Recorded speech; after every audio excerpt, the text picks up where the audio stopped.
hablar de lo que causa la microgravedad en el cuerpo humano, principalmente en el sistema neurológico, lo que es cerebro y sus componentes. Empezaremos hablando de los neurotransmisores, los cuales se componen por unas células, las cuales son células pirimidales y no pirimidales. Las células pirimidales es una tipo neurona principal del cerebro que lleva a la proyección de la corteza cerebral, y las no pirimidales es a causa de un axón que permanece dentro de la cabeza y es un interneurona, es decir, está dentro de la neurona. En las células piramidales, que ya las expliqué, encontramos el ácido glutamínico. El ácido glutamínico es un aminoácido que contienen las neuronas para el intercambio de energía entre ellas. Es decir, sería un neurotransmisor que intercambia la energía de neurona a neurona. También dentro de la corteza cerebral encontramos la somatostatina, que es una sustancia neuroactiva. Es un factor de neurotráfico durante el desarrollo del cerebro, lo que quiere decir que permite el intercambio de materia, el intercambio de sustancias que contienen la corteza cerebral en su interior. La somatostatina es la disminución, da a causa de la disminución de una población de neuronas que expresan esta sustancia. Puede tener una consecuencia negativa en el desarrollo normal del cerebro cuando hay poca ausencia de esta sustancia. En los efectos neurológicos a causa de la microgravedad podemos encontrar el sistema vestibular, el cual es generador de sistemas propios de la sinostesis espacial. Entonces la sinostesis puede causar síntomas como lo son malestar general, anorexia o cefalia. Bueno, el sistema vestibular primero que todo es el regulador de la orientación y el equilibrio de la persona. Entonces cuando la ausencia de gravedad afecta al sistema vestibular, la persona afectada puede encontrarse en un ambiente para la persona desubicado, no consciente de lo que está viviendo en ese momento. Entonces, en este caso, la sinostesis afecta entre un 40 y un 50% de los astronautas o tripulantes que van en el espacio orbital. Bueno, los síntomas de la sinostesis, como ya lo hemos mencionado, que es el malestar general, la anorexia, la cefalia, dan inmediatamente en el momento en el que se entra en la órbita espacial.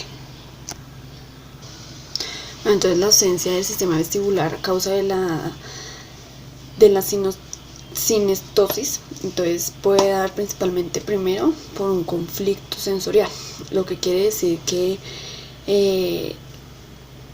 los transportadores de los datos de los otolitos, es decir, los canales semicirculares que permiten la información visual del cerebro, empiezan con un problema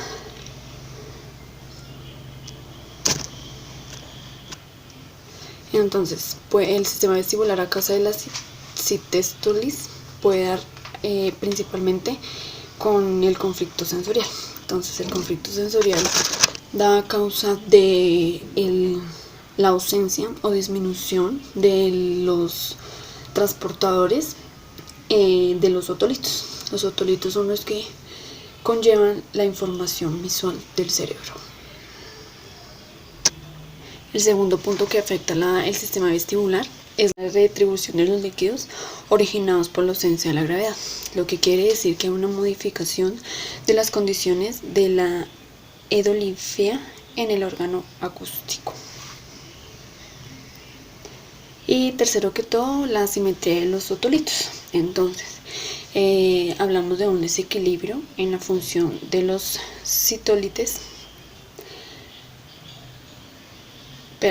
de los otolitos de cada oído compensado.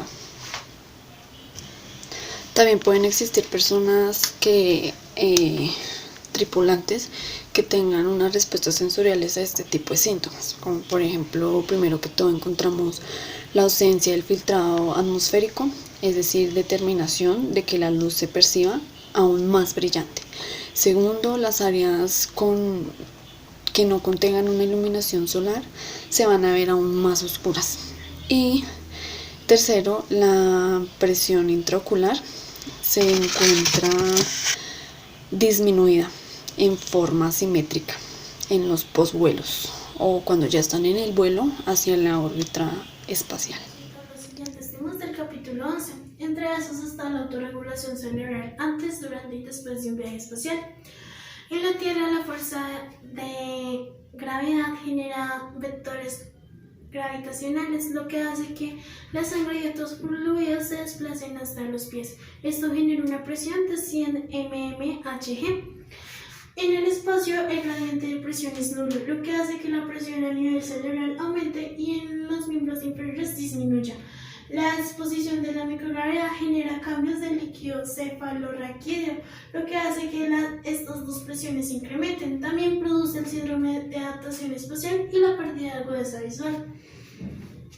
Al incrementar la presión intraocular en un estudio de 30 días, dicen que genera una presión de 1 mmHg. Algunos de estos reportes son la edema de papila y los pliegues coriáceos, entre otros. El incremento de la presión del líquido cerebroespinal se da en la punción lumbar. En varios trabajos dicen que no existe un cambio en la velocidad del flujo sanguíneo cerebral, pero el trabajo de Archie dice que hay un incremento inicial en esta velocidad, lo que hace un aumento en el flujo sanguíneo carotidal, lo que produce la intolerancia ortostática. La disfunción cognitiva en el espacio está dada por la evolución cognitiva. Estas están 4 rutas. Estas 4 rutas se basan en los cambios que genera la selección natural en los mecanismos cognitivos. Uno de los factores más importantes es la psicología, ya que los astronautas deben desarrollar o están entrenados psicológicamente para resolver problemas a gran velocidad. Por lo tanto, siempre están en un estado de alerta. En un estudio en campos aislados dicen que los candidatos tienen niveles bajos de neurisis, la habilidad emocional, extroversión, conciencia y deseo bajo de afecto. En el monitoreo de la evolución psicológica de misiones espaciales, los grandes objetivos de esto es estabilizar el estado emocional y asegurar un bienestar óptimo. Es muy importante el contacto entre la tripulación y la Tierra, además del apoyo de las familias. Se les da un apoyo psicológico tanto a la tripulación como a los familiares. Esto es para generar una mayor reintegración familiar en los periodos de ausencia prolongados. Salud conductual y psiquiátrica. El individuo genera dificultades psiquiátricas, las cuales son por genética, constitución o desarrollo de habilidades vulnerables. Dos grandes factores son los estresores operacionales y los factores psicosociales. Aquí hay algunos ejemplos de estos dos componentes. Los astronautas reportan mayor fuerza mental, disminución de la atención y depresión e incluso experiencias trascendentales o religiosas. Estos son algunos ejemplos. Los problemas psiquiátricos en el espacio. Las más ya reportadas son las reacciones de ajuste y las reacciones psicosomáticas. También están los trastornos de personalidad que van de cambios positivos a cambios negativos. Los cambios negativos son ansiedad, mayor depresión y abuso de sustancias. También se da la neuroasistencia, la cual se da debido a la habilidad del sistema nervioso. Esto se da por fatiga, irritabilidad, la habilidad emocional, dificultad de atención y concentración, problemas de sueño, entre otros más.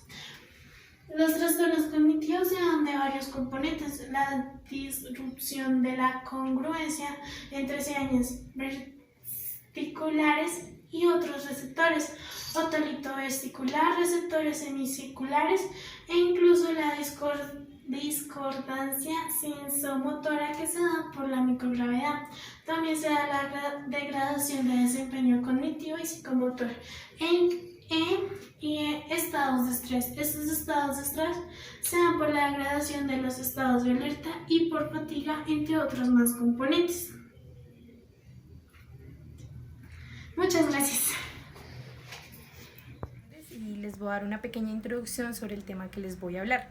Los líquidos y los electrolitos son minerales que están presentes en la sangre y llevan una carga eléctrica, al igual que el pH. El riñón juega un papel muy importante y fundamental en este. Otto Gabler y Jean Henry son considerados los padres del estudio anteriormente nombrado. En relación al espacio, después de la Segunda Guerra Mundial se creó un centro especializado para el estudio de estos. Ambos investigadores en sus estudios predijeron que la ausencia de la gravedad tendría efectos fisiológicos similares a la inmersión en agua, donde el líquido de las extremidades inferiores se acumularían en la circulación intratorácica. El doctor Oleg Ganseko estudió la función renal y el balance hídrico, donde los cosmonautas no tenían la capacidad de concentrar la orina a largo plazo. Es muy poca la estancia en el espacio y esto hace que surjan muchas dudas de su conocimiento. La etapa embrional es una de las más importantes para los riñones, ya que regula el líquido amniótico y la producción de orina comienza de las 5 a las 6 semanas de gestación. Se hace una suposición de decir que el embrión se encuentra aún en un estado físico similar a la gravedad cero debido al líquido amniótico. La nefrona es la unidad estructural y fundamental del riñón. Se descubrió que el riñón tenía 3 tipos de nefronas: las corticales, las mediocorticales y las juxtaglomerales. Estas regulan el flujo de las nefronas. El riñón regula su flujo sanguíneo en las nefronas. Esto fue estudiado con los isótopos de kriptón y xenón. En esto se encontró que al nivel cortical había un nivel de 0. A nivel medio cortical y juxtaglomerular se encontró que estos regulaban el flujo cuando el gasto cardíaco o el volumen sanguíneo era bajo. A continuación vamos a observar 2 gráficas. En la primera vamos a encontrar un riñón con un flujo normal que se observa con el isótopo de kriptón. En esta parte vamos a encontrar el nivel de kriptón y en el otro la relación al tiempo. Vemos que los 4 flujos están completos, mientras que en la segunda gráfica vamos a encontrar que el primer flujo falta y esto es por una función anormal del riñón. El riñón tiene 4 funciones: filtración, excreción, secreción y reabsorción. Para su correcto funcionamiento necesita de 3 funciones hemodinámicas, las cuales son un gasto cardíaco entre 4,5 y 5 litros por minuto, un volumen sanguíneo entre 4,5 y 5 litros por minuto y una saturación de oxígeno mayor al 90%. En gravedad cero se ven afectadas estas funciones, pero el riñón es capaz de soportarlas gracias a sus propiedades de autorregulación. Durante los viajes espaciales se han observado fluctuaciones en el flujo sanguíneo, lo cual provoca una mayor excreción de sodio. Además de esto, se han observado casos de litiasis, es decir, piedras en los riñones, pero gracias a un buen ejercicio se pueden contrarrestar estos efectos. Si la concentración de electrolitos es elevada, vamos a encontrar un aumento en la ingesta de agua y una reducción en la excreción renal. Si el nivel de electrolitos en la sangre disminuye, vamos a encontrar el efecto inverso, es decir, una disminución en la ingesta de agua y un aumento en la excreción renal. Los cambios en la gravedad cero inducen a la disminución de la excreción de agua y de sodio. En conclusión, podemos ver 4 cambios en la fisiología renal en los casos de la gravedad cero. Entre ellos encontramos que no se aumenta la producción de orina, además de que disminuye la excreción de sodio. La respuesta de los péptidos natriuréticos se atenúa, además de que la actividad del sistema nervioso parasimpático aumenta. En la gráfica que podemos ver a este lado encontramos un paralelo de las primeras horas de vuelo en gravedad cero. Primero, en el sistema vascular encontramos que la presión venosa central disminuye y también la presión mediastinal. También encontramos que el péptido natriurético auricular aumenta. Y en el riñón podemos ver que la uresis, que es la excreción de orina, disminuye y la excreción de sodio también disminuye.